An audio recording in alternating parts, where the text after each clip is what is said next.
500 million, not 800 million. And I would hazard a guess and say probably about 20% of that, is going to go into building brands, building. So to put 500 crores over the next 24 months or so being invested in media out of the 25,000 crore industry. So I think it's important to keep in context. A lot of us watch the same TV channels, which is why we see these ads. But then, hopefully there's some smart media buyers out here who are not putting these ads on mainline channels. So, if I take a step back, this is a category creation time, right? And for those of us who were around back 15 years ago when, say, mobile telephony was bought, I was around, we launched a brand called Max Touch. We were probably spending 50% of our budget on marketing and advertising, right? So I think the industry right now is very much in category creation mode. And companies like Flipkart, if you look at a lot of their advertising, it's actually been much more about the category and less about the brand, right? So I think it was important that somebody took that position and said, look, there's a safe place to buy online, there's a lot of stuff that you can get, it's easily accessible, and oh, by the way, you'll get it tomorrow morning and you can pay by cash, right? So I think that a lot of the value proposition of e-commerce, of range, access, convenience, payment options, somebody needed to talk about, right? So I think credit to them, and usually, those who create the category end up taking the category. So I think to their credit, they've shown that they've established the bar, and then hopefully they can keep that up.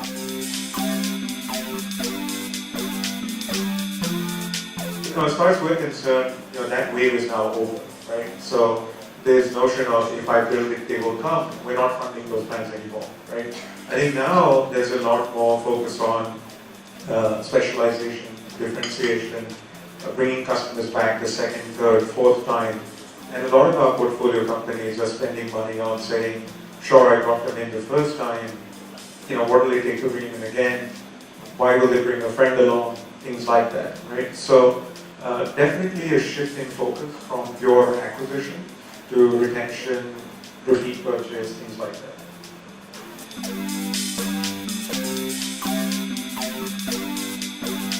How important is brand recognition? So, eBay is a little different from the regular e-tailers that you've seen crop up in the last 2 years. In the sense that eBay is a marketplace model. From a business model perspective, it's different. For the consumer, it's the same thing. The consumer is looking to fulfill, their aspiration for a product, and eBay is a place that they could buy from, just like any other retailer that is there.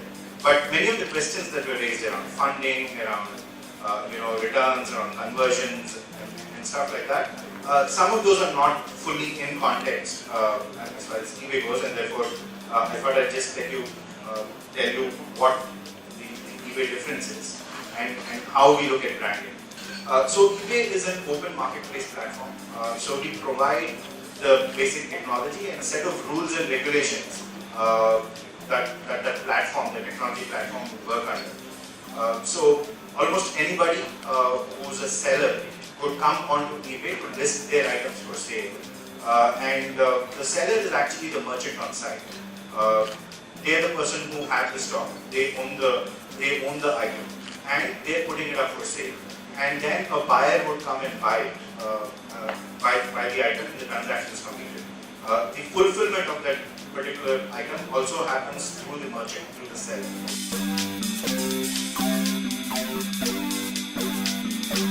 That's what we were set out to do. I mean, Flipkart was already big as a huge books retailer. They were increasing the operations. They were going to introduce a lot of new categories. And the one thing that the company asked me to discuss, and they said that, look, we're like first movers. One of the things that we need to do is to grow the category. And we need to educate people that they need not worry. I mean, as Indians, we had some inherent worries about transacting online. So while the couple of them were fears about using the credit card or not, from research, a couple of other worries popped up with people like, who's going to take care of my warranty? I mean, will I get an original warranty from the company if I buy from them, or do they have an exchange policy? So Flipkart actually went down to create a couple of service benefits that they did not have before we went out to advertise.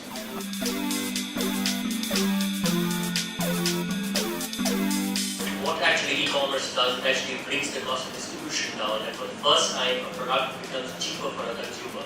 There is no difference in the product, it's a lack of involvement.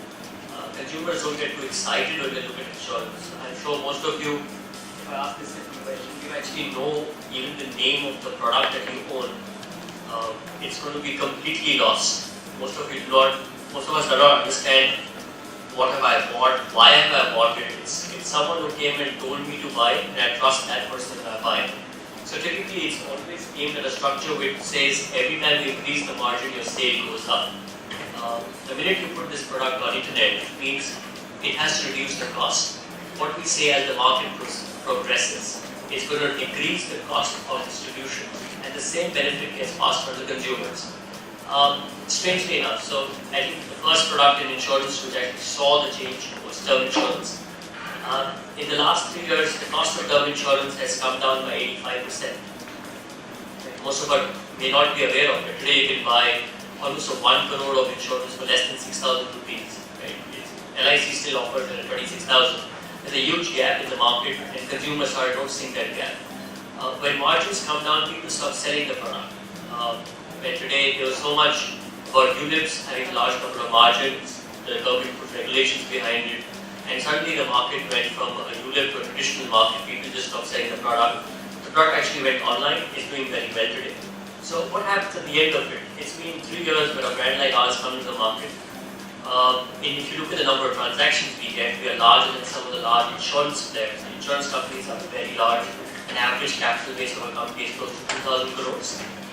And an e-commerce brand can become larger than that with almost net capital of less than 70 to 80 crores. That means there is a huge market. There are consumers looking for a better deal, and they typically want to save money, and the agent may not be the right proportion. Although he gives great service, but it's the same product. Right? If there's a 85% saving, you will ship. And that's the model that e-commerce can get.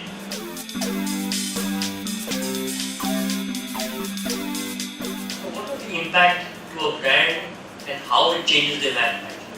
This is the most important piece. A 4-week TV campaign and what it can do to a .com. Well, traffic went up by 6 times. Sales went up also by 6 times. From a transaction of, let's say, 1,000 transactions a month, you went to 10,000 transactions a month. Suddenly you became larger than large brands like Aviva, MetLife, Egon, DLF, IDBI. They're all insurance companies. They're fairly large. They have more than 2,000 crores of capital. And if you look, suddenly you become larger than them. You're able to sell aggressively. Right? And your cost of TV advertising is actually almost cheaper than advertising on internet. So that's a very important step. When do brands go online? It's actually about when they want the changeover to happen. When you have a back-end system which needs more traffic, and that results in more conversion, it's the right time to go on TV. Also, TV changes the basic matrix of the company. It allows you to get more profitable quickly, right? And in my understanding, if you have an X amount of money, spend everything on TV and try not to waste any other money. That's I think in Indian current context, that's the best way of using your rupee.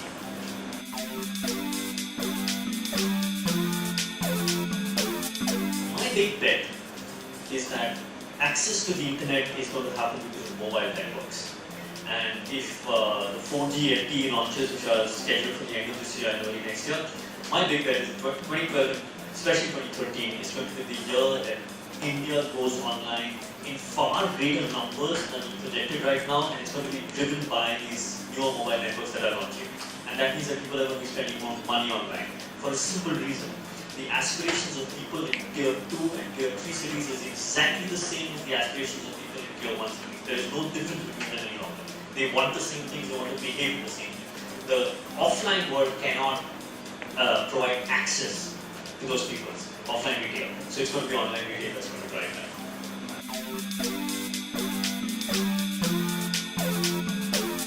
I don't think of it, I think 3 parameters will become important. Social, local, and mobile. And the intersection of all the 3 to create interesting brand experience from pure e-retail point of view. And also interestingly, where I'm quite excited is where you take the web to the store, and even in physical retail, can the journey of the every stage of commerce, from consideration, awareness, consideration, buying to post-purchase support. And that full experience just become seamless, enjoyable and social through devices or through mediums which use social local environment. I think those are the kind of apps and things that we really need to be sharing.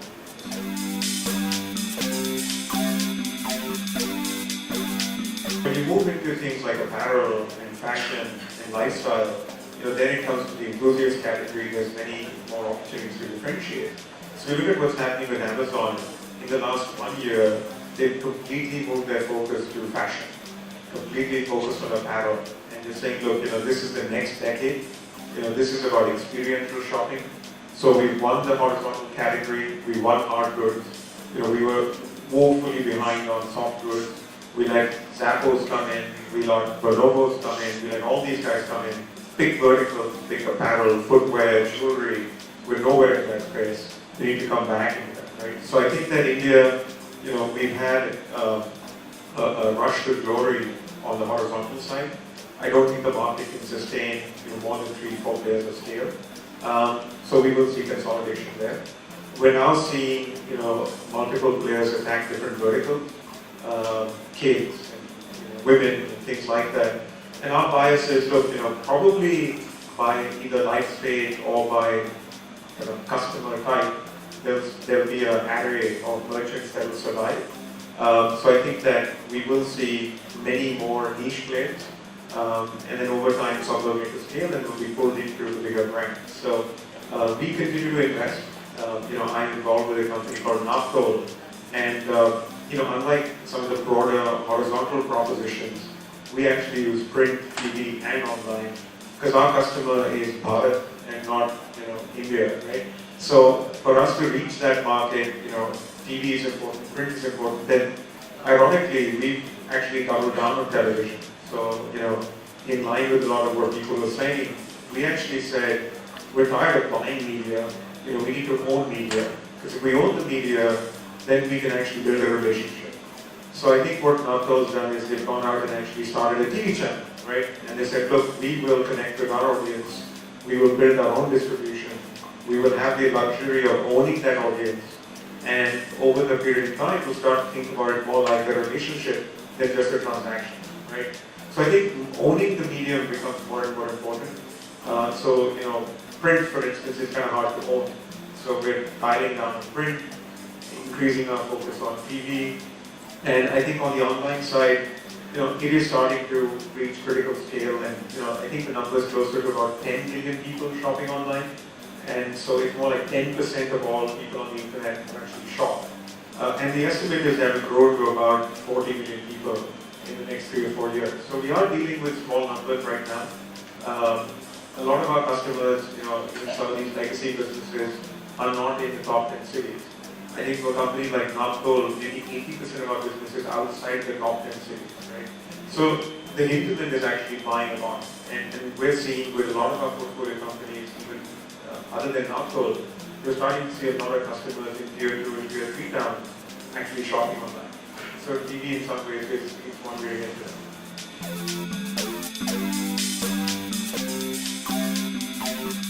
We're all quick learners, and the plans that we're seeing now are actually better thought through. There's elements of social in there, there's elements of mobile in there, there's richer ideas around merchandising. People are actually thinking about different segments of customers. So I think that there is clearly a maturing of who's getting into the business. And when I look at some of the teams that are being built out, they're leaning on guys from Unilever, they're leaning on guys from Coke, they're leaning on guys from Pepsi, they're bringing guys from Pantaloon. So suddenly you're starting to see a whole new breed of practitioners who've actually done it before, right? So I think on the front end you've got a lot of young people driving the innovation side, but on the back end, it's pretty seasoned people. So, I think we will continue to see activity in e-commerce. I think the bias is shifting to more niche players. But we have a long road ahead of us.